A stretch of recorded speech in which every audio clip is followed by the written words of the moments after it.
Czytanie z listu świętego Pawła Apostoła do Kolosan.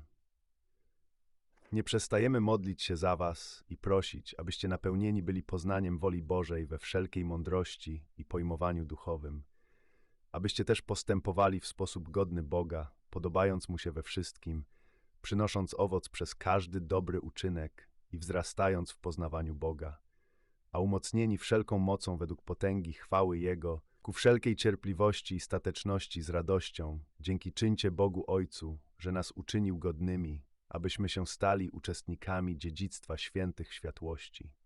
Bóg wybawił nas z mocy ciemności i przeniósł do królestwa Syna umiłowania swego. W Nim mamy odkupienie przez krew Jego, odpuszczenie grzechów.